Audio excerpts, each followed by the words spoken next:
ককা আইতা আপোনালোক য'তেই আছে সদায় ভালে থাকক।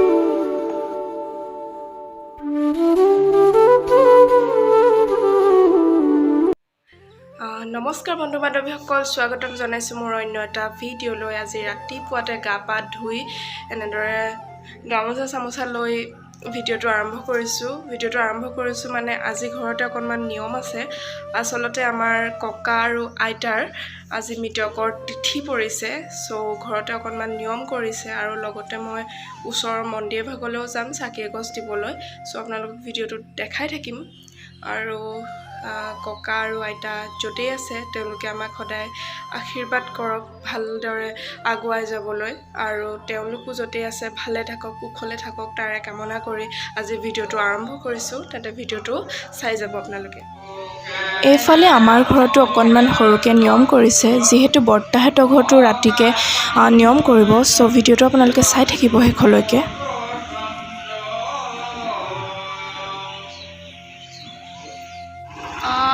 মন্দিৰলৈ যাম কৈছিলোঁ আপোনালোকক, চ' মন্দিৰলৈ ওলালোঁ। খুব ৰ'দ দিছে, আচলতে মোৰ পচন্দিত ওলাইছোঁ। তাতে মন্দিৰ পৰাই লগ পাই আছোঁ।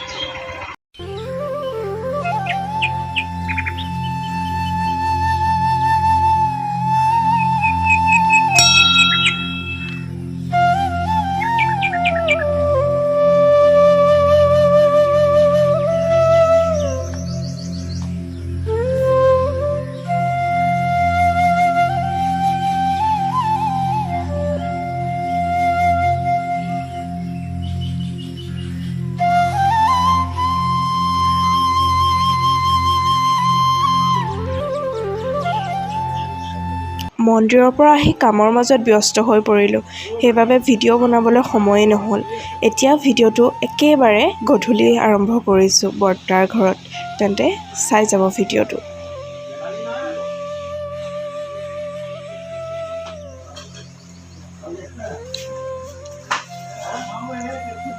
বাহিৰত ভকতে চাহ খাইছে, ময়ো চাহ অকণমান খাই লৈছোঁ।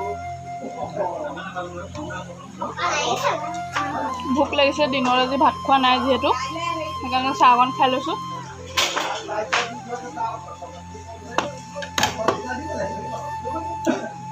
আগতীয়াকৈ চাহ তাহ খাই আজৰি।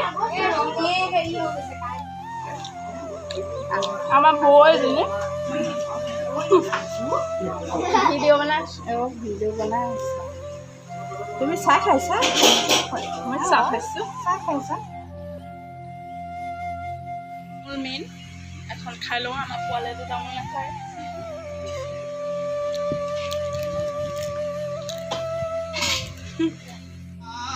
চাহ তাহ খাই হোৱাৰ পাছতে আৰম্ভ কৰিলে পাঠ গোৱা।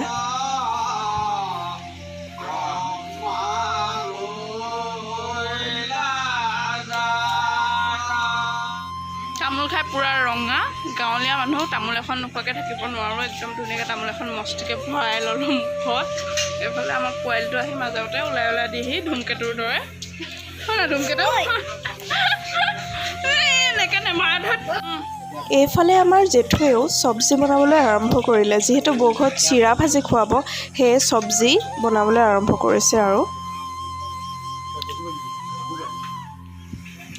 মা, মই, পোৱালি আৰু বৌ আমি চব বহি আছোঁ মস্তিকৈ। তামোল ভৰাই আছে মুখত, ময়ো ভৰাই আছোঁ। ধুনু আছে, আমাৰ মা কিন্তু তামোল নাখায়। মা আৰু নবৌ বেচেৰীকেইজনী কাম কৰি হেনো ভাগৰ লাগিছে, সেয়ে অকণমান বহি লৈছেহি। প্ৰসাদ ভাগ দেখি কাৰ বাৰু খাওঁ খাওঁ লাগিছে। খুব ধুনীয়াকৈ সজাই দিছে আৰু লগতে খুব সোৱাদ হৈছিলে খাবলৈ, আৰু বিশেষকৈ মই প্ৰসাদ খাই খুব ভাল পাওঁ। প্ৰসাদ খাই হোৱাৰ পাছতে এয়া লৈছোঁ জলপান, চিৰা আৰু ভাজি। আচলতে খোলত লৈছোঁ, এইটো আমাৰ ফালে খোল বুলি কোৱা হয়। ঠাই অনুসৰি নামবোৰ কিছুমান বস্তুৰ বেলেগ বেলেগ হয়, যিহেতু আমাৰ ফালে খোল বুলি কোৱা হয় আৰু কিছুমানৰ ফালে দুখ বুলিও কোৱা হয়। আপোনালোকৰ ফালে কি কয় নাজানো বাৰু, আৰু আপোনালোকে জনাবচোন কি বুলি কয়, কেতিয়াবা জানিবলৈও মন যায় নহয় জানো। তেন্তে ভিডিঅ'টো আজিলৈ ইমানতে সামৰণি পাইছোঁ। যদিহে ভিডিঅ'টো চাই ভাল পালে তেন্তে লাইক কৰিব, কমেণ্ট কৰিব আৰু লগতে চেনেলটো ছাবস্ক্ৰাইব কৰি দিব যদি প্ৰথমবাৰৰ বাবে চাই আছে।